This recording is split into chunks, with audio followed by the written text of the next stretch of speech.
So I want to show you how this changed from the original live loop.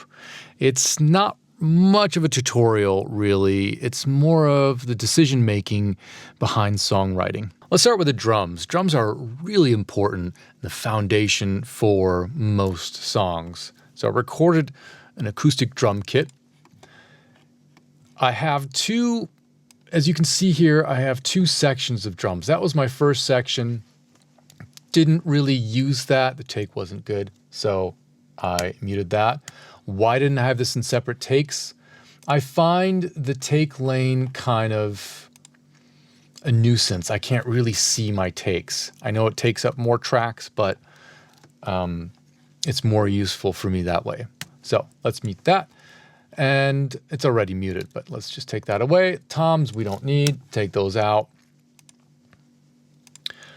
And let's check out the drum group.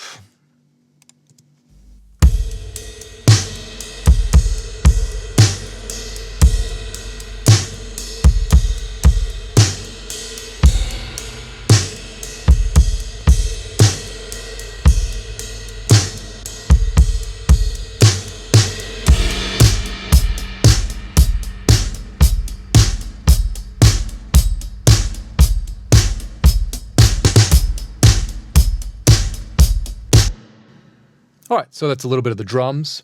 I use blast sticks. I really like blast sticks. They have kind of a natural compression especially for the snare. It sounds really, really good. So I've been using the blast sticks more often. Let's check out just the overheads.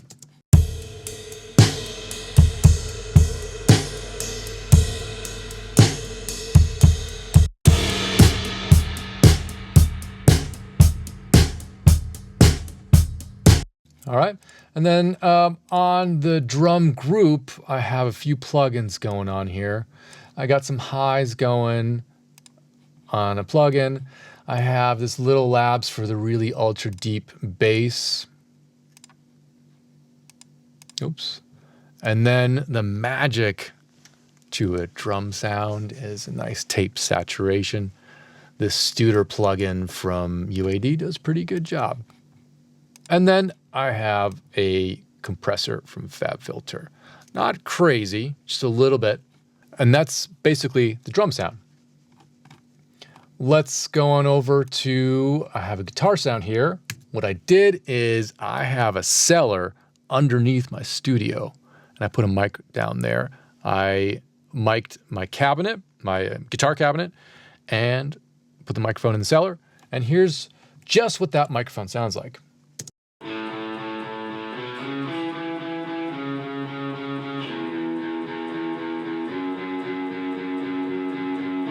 Pretty cool, right? I just love that. Together with the others, sounds kind of like this. I think that's, yeah, I think I did all these together.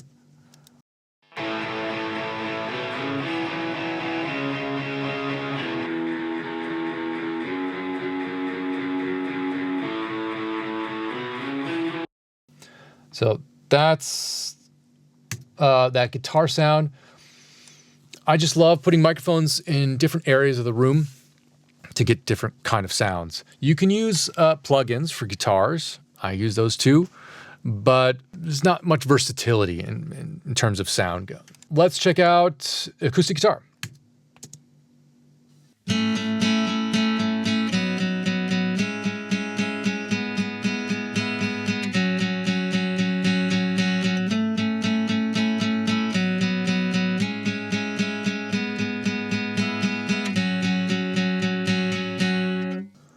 So it's a little to the right. Got some compression. I love this 1073 EQ. And I boosted a little bit more highs. Why do I have two different EQs? This can take it a little bit further. I like the combination between the FabFilter and that 1073. And then here I have vocoder. No, I'm sorry. Is that the vocoder? Yeah, this is the vocoder.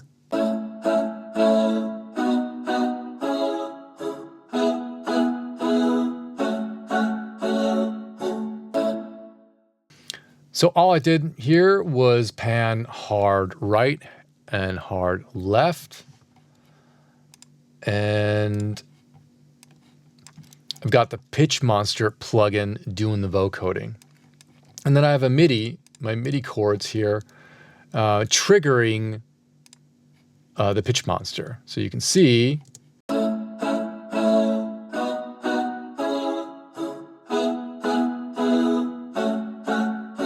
the chords triggering.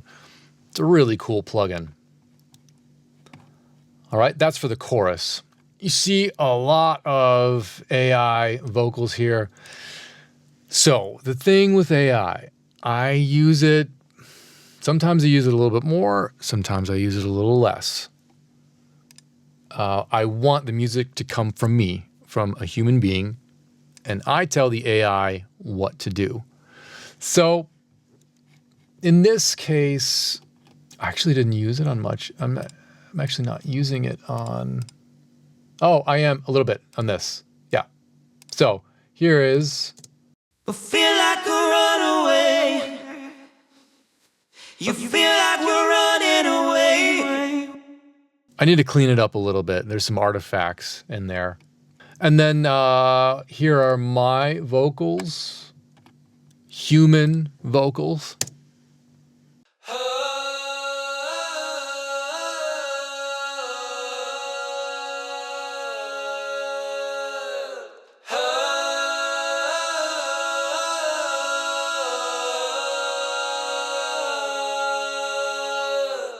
Nothing special. My vocals tend to be a little bit deeper, and that's such a mess for mixing. So I have to get rid of a lot of the lows. Yeah, that deep, this is like the 270 area. That's such garbage for the mix. It doesn't sound good. So I need to get rid of that.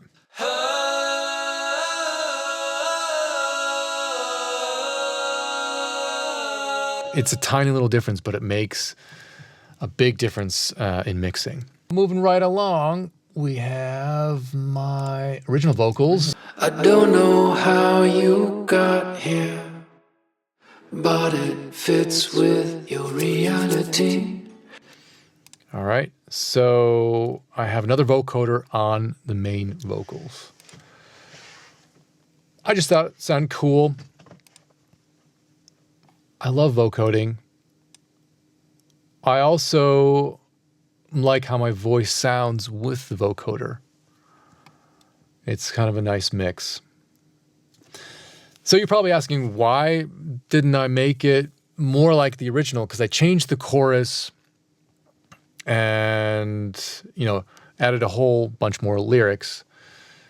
It's more the chorus that's different. I just didn't, it didn't speak to me. It sounded a little, I don't know. It just didn't sound right. It was a little cheesy. And so I felt like changing the whole vibe of the chorus to this runaway theme was cool, was cooler. So, and that's often what happens. The live loop is my sketch pad, and sometimes the actual production will be a lot like the live loop because I'm like, oh, this is a great track. And sometimes it'll kind of change a lot, and sometimes I'm going to be like, oh man, this is not working. I have to change a whole bunch of stuff. And in this case, I changed more stuff than I would usually. But that's the nature of songwriting. Let's go to the shakers. So what I did, this microphone is also a stereo microphone. It's super cool. So all I have to do is hold the shakers on either side, and I get a really cool stereo effect. Awesome microphone.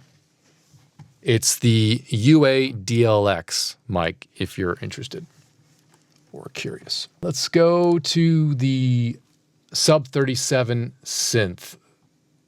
So this is a mono synth, which means it just has one sound. It's not left and right stereo in your headphones. Mono synth, you can't play chords on it. But what I did was I made it a stereo synth by playing it twice. So check it out.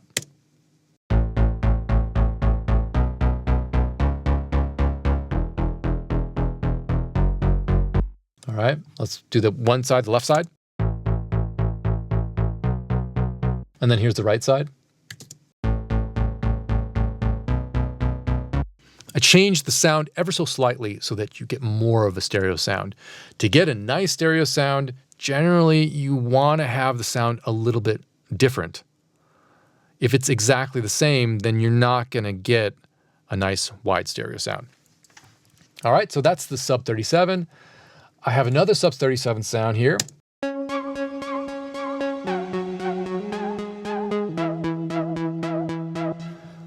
What I did here is I have this movement plugin that gives it kind of a pulse. So let's check it out without the movement. With the plugin.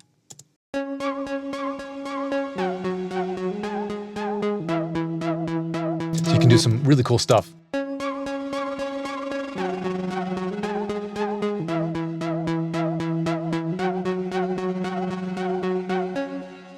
Yeah, pretty cool. And then we have the Super Gemini synthesizer.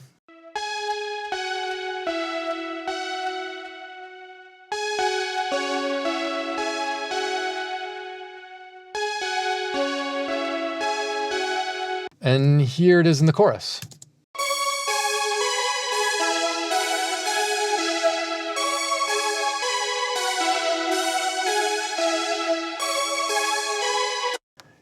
Here's the quadrichoir. This is the chorus plugin. It's a crazy, crazy chorus plugin. It can get really gnarly, and it sounds sweet on anything I put it on. So without it, it sounds like this.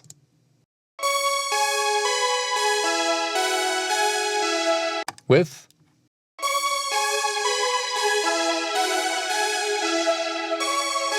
get a nice wide stereo sound. It's so cool. And here's the other Super Gemini sound.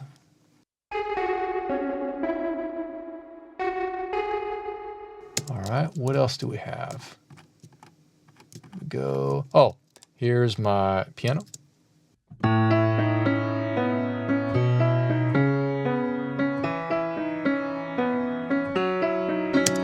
So my piano at the moment is kind of out of tune. So I had to pitch it up a little bit.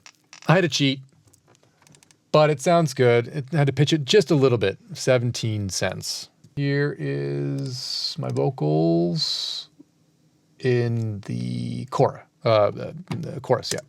Feel like a runaway. You feel like you're running away. Feel like a runaway. This is like one of the few instances that I really like my vocals on this. So I really didn't use AI vocals so much. It's just more, AI vocals are more of a background.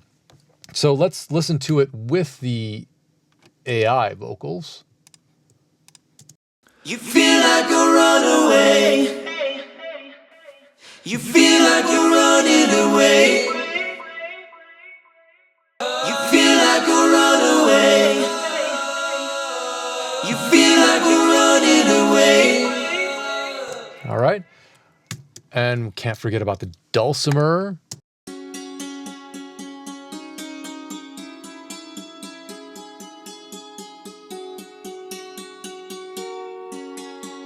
Yeah, why a Dulcimer? I don't know. I just wanted something else in a track. We hear so many pop songs. They all have similar instrumentation and just wanted something a little different. And that's pretty much the whole thing. Oh, guitars in the end. I experimented with this guitar sound.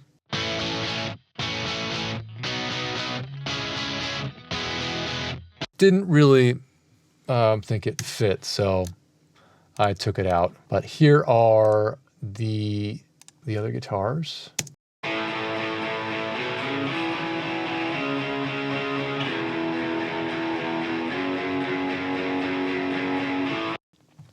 These are all mic'd cabinet sounds.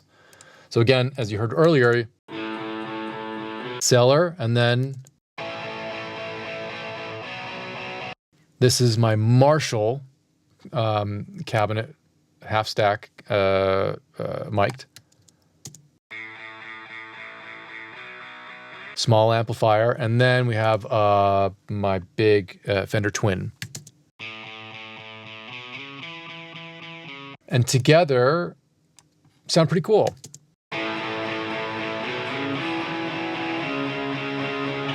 Let's listen to the whole song all the way through one last time.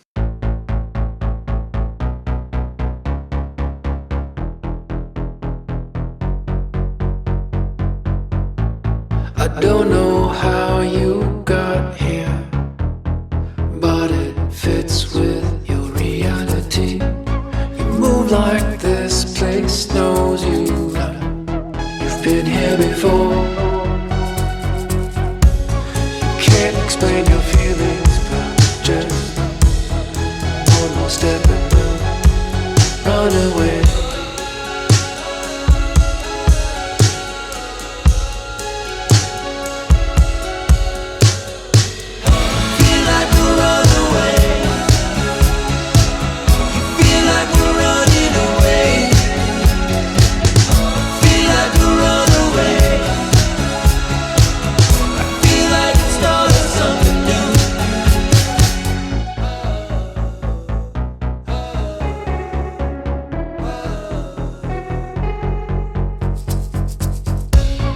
Passing through a new day, not asking what comes next.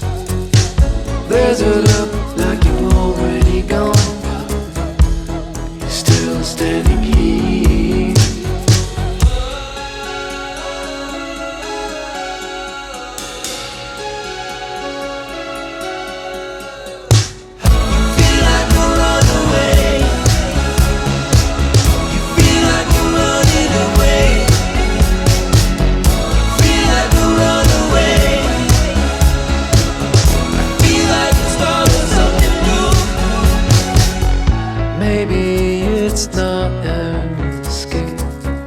Maybe you're not totally lost. Maybe you're not crazy. Maybe we'll feel like a runaway. You feel like we're running away. Feel like a runaway. I feel like it's starting something new. Feel like a runaway.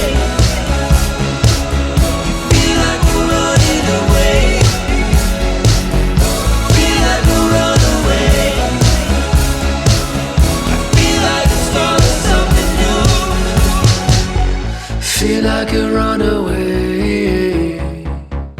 Feel like a runaway. So there you have it. Whole song. Now, is this a done song? Is it totally done, ready to go out there? No. What I'm going to do next is, don't forget to save. What I'm going to do next is put it on the shelf, and in 6 months, I'll listen to it again. And if I think, yeah, I like it, I think it's a really cool song, then I will probably most definitely do more to it, definitely mix it. It's not, the mix isn't done, but it's in a pretty good state right now. I'm pretty happy with it. So we went from live looping, the original idea that I came up with in the morning. I had no idea what I was going to do. Came up with all the instruments, all the parts, did it the same day, done.